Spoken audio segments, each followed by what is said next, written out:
लोग कत्ल करने के लिए कौन कौन से तरीके अपनाते हैं, क्या क्या तरीका अपनाते हैं। देखिए, कत्ल करके फ्रिज में ही रख दिया और वो भी किराए के मकान पे। कैसे खुला इस कत्ल का राज, आइए जानते हैं पूरी जानकारी। नमस्कार, प्रणाम, स्वागत है आप सबका कलयुग के क्राइम हिंदी के आज के इस नए एपिसोड में। यह एपिसोड आज न्यूज़ की हेडलाइन बना हुआ है। यह पूरा मामला है मध्य प्रदेश का। मध्य प्रदेश के देवास जिले में एक कॉलोनी पड़ती है, वृंदावन धाम कॉलोनी, जिसमें का जो रूम नंबर होता है वह होता है 128। यहाँ पर एक आदमी होता है जो किराए से रह रहा था। ये लगभग 2 सालों से यहाँ किराए पर रह रहा था।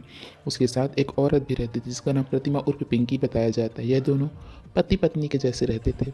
ऐसे देखने में लगता था कि दोनों पति पत्नी हैं, लेकिन ये दोनों पति पत्नी नहीं, लिव इन में रह रहे थे। दरअसल प्रतिमा उर्फ पिंकी का कहीं और जगह पे शादी हुआ था। वह लव मैरिज करके घर से भागी थी।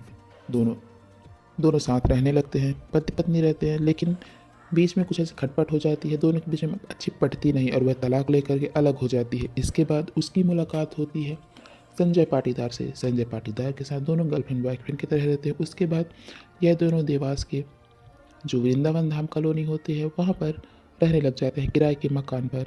जब पिंकी बाहर जाती है तो वह मांग में सिंदूर, गले में मंगलसूत्र डालकर पत्नी के रूप में बाहर जाती है और संजय पाटीदार को अपना पति बताती है। जो संजय पाटीदार होता है वह भी शादीशुदा होता है, बच्चों का बाप होता है।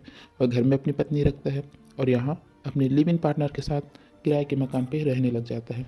दोनों साथ में अच्छे खासे रह रहे थे, लेकिन जो पिंकी होती है वह अपने पति, जो लिव इन पार्टनर होता है जिसको पति बताती है, उसको अपना पति बनाने के चक्कर में रहती है। वह बोलती है कि तुम मुझसे शादी करो, तुम मेरे साथ ही रहो। लेकिन जो संजय होता है वह बोलता है कि मैं शादीशुदा हूँ, मेरे बच्चे हैं, मेरे बच्चे की शादी होने वाली है, तो मैं कैसे तुम्हारे साथ रह सकता हूँ। जो पिंकी होती है वह लगातार प्रेशर बनाती है और वह इन सब चीज़ों से मना करते रहता है। एक दिन गुस्से में आकर के जो पिंकी होती है वह बोलती है तुम मुझसे शादी करो वरना मैं सबको सारा कुछ बता दूंगी, तुम्हारे घर में सब कुछ बता दूंगी। उसके साथ ही जो संजय पाटीदार होता है, साथ में उसके एक उसका दोस्त आया होता है जो दूसरी जगह का होता है। वो आकर के दोनों साथ में बैठते हैं, मिलते हैं। इसी बीच में जो पिंकी होती है और जो संजय होता है, दोनों के बीच में फिर से झगड़े चालू हो जाते हैं। शादी को लेकर के बहुत झगड़ा बढ़ जाता है। तो जो वह चुन्नी रखी होती है, उसी चुन्नी से संजय पाटीदार उसका गला घोटने लग जाता है। जब वह चिल्लाने की कोशिश करती है, आवाज़ देने की कोशिश करती है, जो उसका दोस्त आया हुआ था वह उसका मुंह दबा देता है ताकि आवाज़ कहीं भी बाहर ना जा सके। उस रस्सी को तब तक ऐसे खींचा जाता है कि जब तक कि पिंकी की जान ना निकल जाए। अब बारी आती है लाश को ठिकाने लगाने की। लाश को ठिकाने कहाँ लगाया जाए, कैसे लगाया जाए, यह सोचते ही रहते हैं। तभी उनके दिमाग में आता है कि क्यों ना इस लाश को हम फ्रिज में रख दें, किसी को कुछ भी पता नहीं चलेगा। उस लाश को संजय पाटीदार और उसका दोस्त पहले हाथ को बांधता है और उसके बाद पूरे जो फ्रिज के जितने डिब्बे होते हैं उन सारे डिब्बों को निकालते हैं और उसी फ्रिज में रख देते हैं, ऐसे जैसे कि कोई इंसान जिंदा बैठा हुआ है।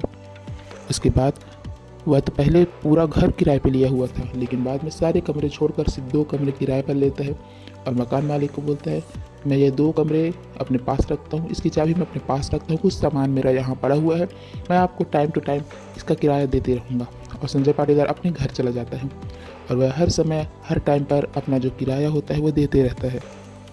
मकान वाले को भी पैसे का ही बस ये था कि मुझे पैसे तो मिल रहे हैं, मैं क्यों ये करूं। लेकिन जस्ट जो वो कमरा छोड़ के गया था, वो 2 कमरों के बगल में एक और इंसान आता है, एक और किराएदार आता है। वह वहाँ पर जो श्रीवास्तव साहब होते हैं, जो नए किराएदार होते हैं, वह वहाँ पर रहने लगते हैं।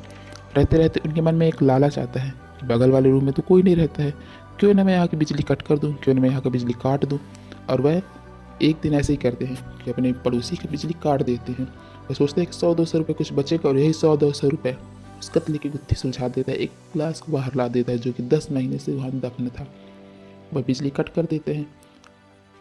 इन दोनों का जो मामला था वह शुरू हुआ था 2025 के पहले, मतलब 2024 जनवरी के प्रथम सप्ताह में झगड़ा शुरू होते जाता है। लगभग 2024 के महीने मार्च में इनका झगड़ा होता है और यह कत्ल होता है।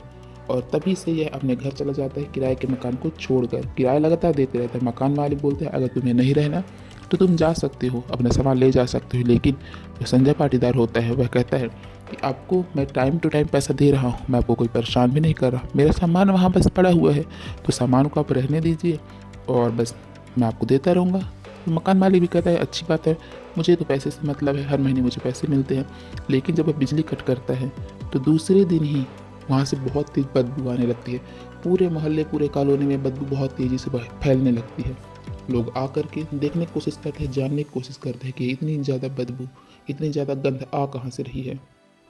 तब वह वहाँ से एक आदमी 112 पे कॉल कर देता है कि सर कॉलोनी पे बहुत ज़्यादा गंध आ रही है, दुर्गंध आ रही है।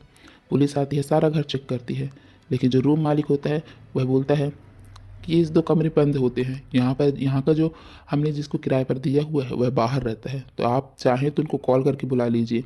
लेकिन पुलिस उनको कॉल नहीं करती है, घर के अंदर दरवाज़ा तोड़ के जाती है। वहाँ पे एक फ्रिज होता है, जो सारा सामान तो जैसा पड़ा था, लेकिन फ्रिज को कपड़े से ढक करके रखा गया था।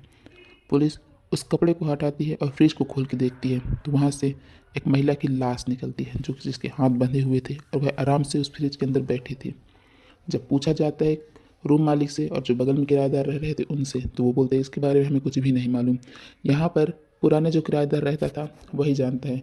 उसको जा कर के उज्जैन से गिरफ्तार किया जाता है, उसको ला कर के पूछताछ की जाती है, तो वह तो पहले बोलता है मुझे क्या पता, मैं तो यहाँ 10 महीने से नहीं रह रहा हूँ, तो मैं कैसे बता सकता हूँ। उस महिला की लाश जो थी पूरी काली पड़ चुकी थी।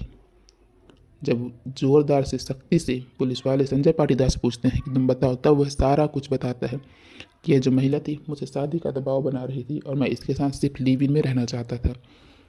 ये बार बार मुझे शादी करने का प्रेशर डाल रही थी, इसलिए गुस्से में आकर मैंने इसका कत्ल कर दिया। जो मेरे साथ दिया था मेरा दोस्त, वह राजस्थान में है। जब पुलिस उससे पूछताछ करती है, उसको पकड़ने की कोशिश करती है, तब पता चलता है कि जो उसका दोस्त होता है वह किसी और अपराध में राजस्थान के जेल में ही बंद है। तो कैसी लगी आपको कहानी? और ज़्यादा कहानी के लिए हमारे चैनल के साथ जुड़े रहिए। चैनल को सब्सक्राइब करिए, बेल आइकन को प्रेस करिए, वीडियो को लाइक करिए, शेयर करिए। धन्यवाद। और जो भी आपके पास टॉपिक है, सजेशन है, आप मुझे कमेंट में बता सकते हैं।